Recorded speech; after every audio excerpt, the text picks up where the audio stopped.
This song was condemned by the Vatican. That is quite an achievement. But how?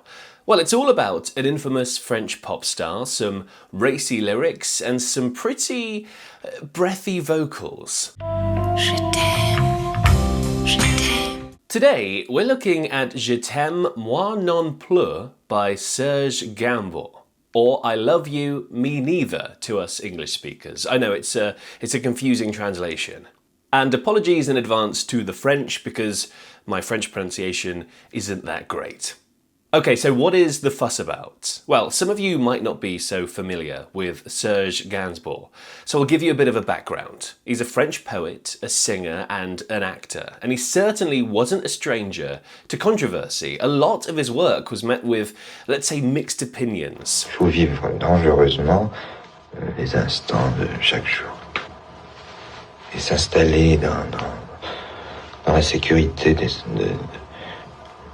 prévoir ses sentiments, serait d'une grande hardiesse, grande témérité. He was seen as equal parts genius and a provocateur. He wasn't afraid to experiment with different sounds either. And during his career, he went through many phases and genres, ranging from French pop to funk, reggae, even psychedelic rock. Each time he reinvented himself, completely dedicated to the craft. He lived for art. Themes of mortality, eroticism, and self-destruction were staples in his work. He aimed to provoke, to make people think. His work often carried a sort of nihilistic romance. He loved double entendre and wordplay, as you can see in Je Taime Moi Non Plus. And he was very fond of sexual themes, because, well, as they say, sex sells. And he really explored that with this one song. That's what got him in hot water with the Pope. And a word of warning, if you're watching this video in public, might want to pop some headphones on for this bit.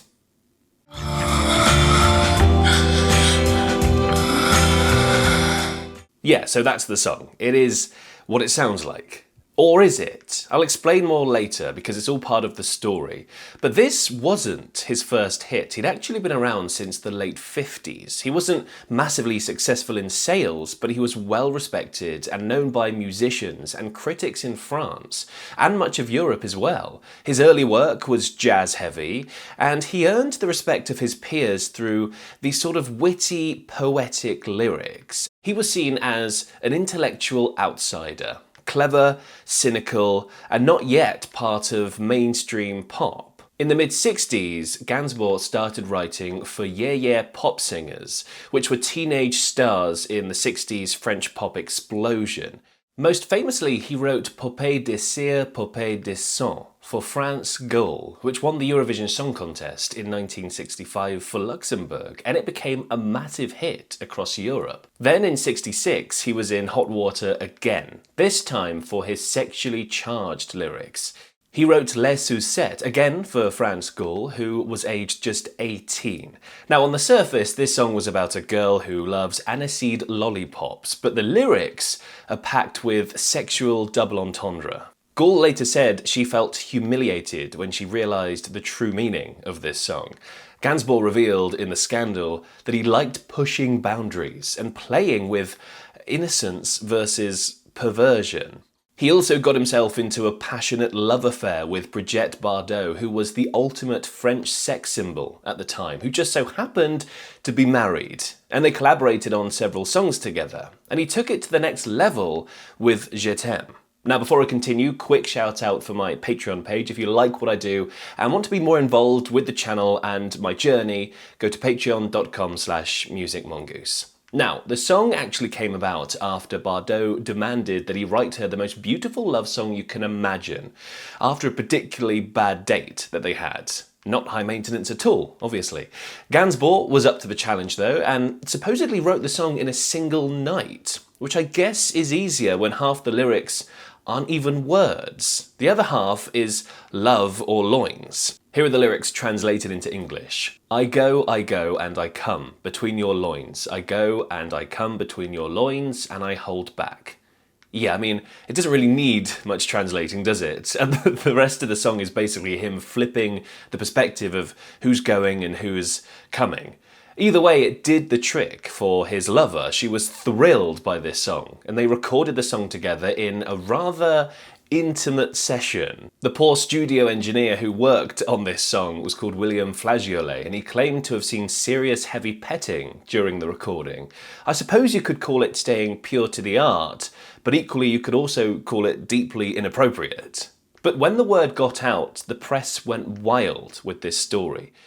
Brigitte Bardot's husband was unsurprisingly not thrilled when he heard the song and the story, but then again, who would be? He demanded it be pulled, and she convinced Gainsbourg not to release it. Not one to be held back though, Gainsbourg set out to find another singer, and he found her whilst on the set for a movie called Slogan in 1968. She was called Jane Birkin. The two then entered into a whirlwind romance, which was highly publicised at the time. They also shared a passionate musical partnership, which is how she ended up being the female voice on the official release of Je Taime. The story goes that by that point he'd pretty much asked every female singer he could think of, but nobody wanted to record the song. I wonder why. But Jane had a simple reasoning. She didn't want anyone else to sing this song. I had heard the version Serge had previously recorded with Brigitte Bardot, and I'd thought it was so hot. I got a bit carried away with the heavy breathing. So much so, in fact, that I was told to calm down, which meant that at one point I stopped breathing altogether. If you listen to the record now, you can still hear that little gap. But did they actually get it on in the booth to create those sounds? Well, no, it's an urban myth, which means she's either a talented vocalist or a very convincing actress, or maybe both. Anyway, the song was finally released in 1969 and instantly ruffled some feathers, which of course was Gainsbourg's bread and butter at this point. You could almost say that this song was a hit because of the trouble that it caused. Je Taime shot to #1 in the UK, with the cover carrying a warning, forbidding those under 21 to buy the song. However, that warning didn't stay on the shelves for long, because the song didn't stay on the shelves for long. You see, they had annoyed someone with a lot of influence: the Pope. The Vatican denounced the song through their official newspaper, calling it obscene, and that very quickly led to most of Europe banning it from the airwaves. UK, Sweden, Spain, Italy, pretty much everywhere. Even France wouldn't allow it before 11 p.m. I guess when the Pope says no, everybody has to sort of follow suit. Here in the UK, the BBC banned it from both radio and TV, and it was withdrawn from sale in the UK. Even the record label disowned it after the owner's wife was mortified by the tune. It eventually got picked up by another though. And in hindsight, all the controversy probably only helped to increase the song's reputation. Because as they say, of course, all press is good press. And now everyone knows about the song. Making things taboo has a way of generating more interest. Either way, it sold millions in its first year and many more since. It's controversial, it's strange, it's racy, it's all of the above, and it worked.